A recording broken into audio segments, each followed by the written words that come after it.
Hey y'all, my name is Alexia Jayy, and I know it's a lot of aspiring artists out there, and I wanted to give y'all a backstory on my journey and my trials and my tribulations because I know that this music thing ain't easy. So I just want to give y'all a little backstory on me.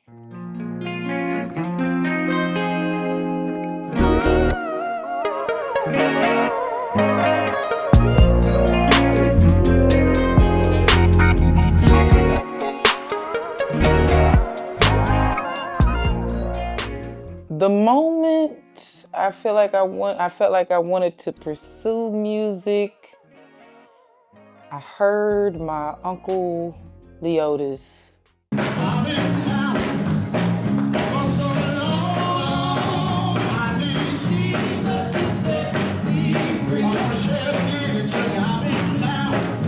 Like I've never seen nobody that can entertain and like sing your socks off. And I was like, dang, I feel like I could do that. And then as I got older, watching him, I think Jasmine Sullivan came out years later, and she sounded like she came from the church.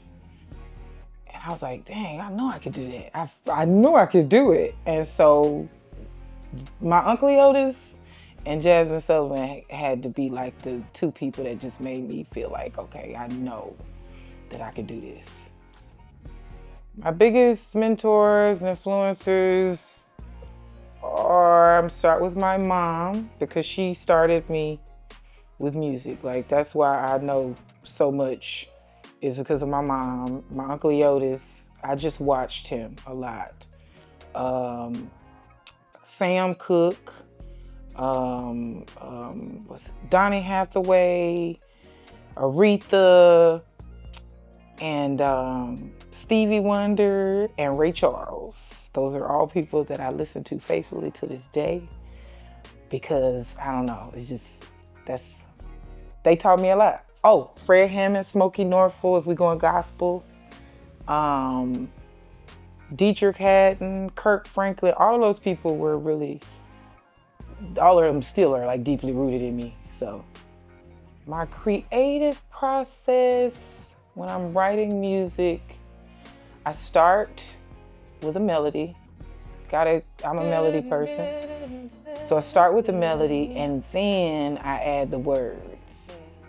Once I add the words is when I add, it's gonna sound crazy, but this is when I add the soul part. It's like a three-part puzzle. It's like you start with melody, you hear that melody, then the words come, and then you make it sound how you want it to sound. And by that time, we got a whole song. How I stay motivated with setbacks and criticism. I know this is the typical answer, but it's my kids. They keep me motivated because I gotta do this for them. I want them to have a way better life than I did. So I can't, focus on the negative. I gotta grab what constructive criticism that I get, take it, use it, and elevate. The most outlandish criticism I received was me being too dark skinned, and one time somebody thought I was pregnant. Hurt my little feelings. But I had to get in the gym. You gotta take that constructive criticism and elevate. A significant pivotal moment that helped my path. I had a couple. So recently is when my mom, she got sick, and I was just posting just to feel better. And Chris Brown shared my video, and I woke up to thousands of followers just because of him. So that was like a real pivotal moment. And when I went on the Jimmy Fallon show with Money Long. Hey guys, I'm on the set of the Jimmy Fallon show performing with Money Long. I'm super excited. Thank you guys for helping me win the Hours and Hours challenge. I can't wait for you guys to see it. Performing her hit song Hours and Hours from her EP, Public Displays of Affection. Give it up for Money Long! dope. That was a super dope experience because I got to be on TV. Those moments were pivotal for me because honestly, I come from a very small town. Nothing is there. Everybody knows each other. So we don't really see moments like that except in football in where I'm from. So me being able to witness Chris Brown sharing my video and Money Long asking me to go on the Jimmy Fallon show to sing with her is not something that happens to people where I'm from. So, sacrifices I've made to pursue my career. Well, I moved to Nashville. My kids are at home with their dad, you know, being loved on. But that was one of the biggest sacrifices that I had to make because as a mother, you know, you want to be around your kids all the time, but for them to have a better life, you got to do what you got to do. I do believe these sacrifices are worth it because every time I go and see my kids, they're so proud of me. Like everything I do, they're so proud of me. They go to school and brag to their teachers. Their teachers know who I am just based off of them. So how do I stay true to myself? I'm gonna have to say God. My mom built the foundation when I was little in the church. So, you know, if the Lord don't like it, I can't do it. It's as simple as that. Social media has played a big role in everything that I've done. The reason that I'm able to interview right now is because of social media. I went viral, and that's what really started what I got going on right now. And now they're creating more social sites. So, I mean, I just feel like social media is a humongous opportunity for anybody trying to pursue anything actually. It's easier to connect to the fans because they're common. You could talk to them like directly instead of, you know, I feel like back in the day you couldn't do stuff like that, but now people comment, they DM you, you know, so it's way easier. A goal that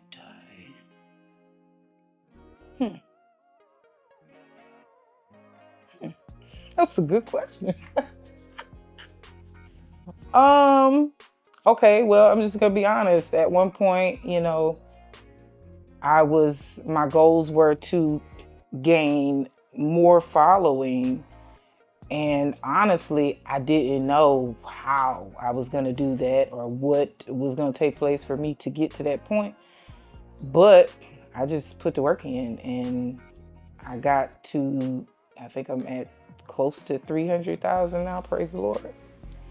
But I started at like 10,000, maybe like 10,000. And I don't even think it was that. I think it was maybe a couple of hundred is where I started from. And now I'm at almost 300,000. So I think that was a pretty good goal.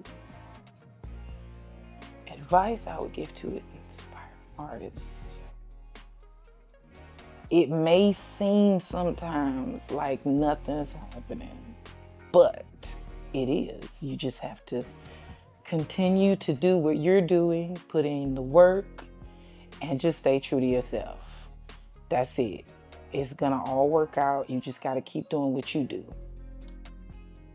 I measure my progress. I measure my progress as an artist based on, you know, my personal satisfaction, because I feel like when you base it off of everybody else's, you're doing it for the wrong reasons. If I feel it, I know that somebody else is somebody, even if it's one person, somebody's going to feel what I was putting down. I think the most rewarding thing as far as my journey for me is probably seeing my mom super happy that everything that she did like is paying off, because she started like training me at like 2. So I love the fact that she gets to see, you know, her labor not go in vain. I'm trying to become an international, you know, singer. I'm trying to be all around the world. I'm trying to have my name on all these billboards, you know. I'm just trying to touch a few people, you know, and whatever that looks like, I'm okay with it. My long-term goal as an artist, I want to, I think I just want to become that person, that R&B person that everybody listens to, gets something from it and takes it home, uses it. My short-term goal as an artist is to just keep pursuing, keep doing what I'm doing until my long-term goal, until my long-term goal, gets there. How do I handle the expectations, pressure from others? I think, like I said earlier, because of my foundation, I don't really get a lot of pressure from that type of stuff. Like, majority of the time, my pressure comes from me wanting to go and do really good. Like, that's majority of the time when I'm pressured. But like, as far as everything else, I know the God that I serve.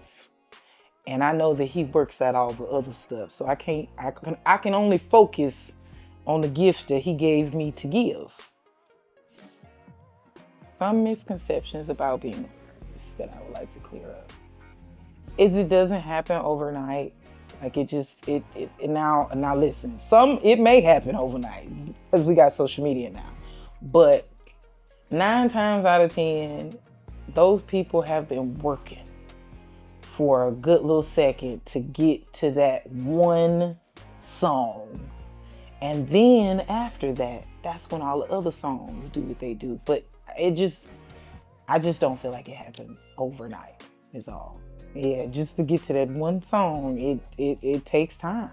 It's a lot of studio sessions, it's a lot of writing sessions, it's a lot of brainstorming, it's a lot of content, it's a lot of shows, it's a lot of everything. So I feel like you have to get used to the beginning part first, and then that's when the Lord be like, all right, here you go, you got it.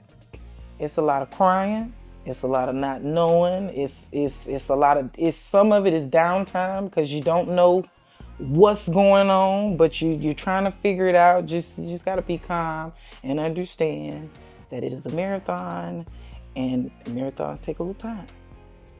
One of my most exciting moments as an artist was I posted a snippet of a song that I wrote called I Need a Man, and I posted it, and then we recorded it, came out with it, went viral, and then Boosie hit me up and said he wanted to get on the song, and he got on the song, did his verse, everybody loved it.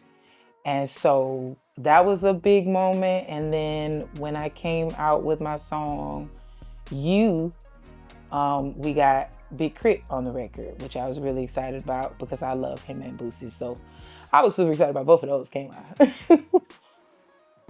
The legacy that I want to leave for people is just, I guess, how everybody still listens to Mike, and everybody still listens to Donnie, and everybody still listens to Stevie and Whitney. I want to be in that category. Like, I want my music to be timeless and forever. So that is the legacy that I hope to leave for people, being able to, still listen to my music while their teenager is going through it, or their little kid likes to dance to the music.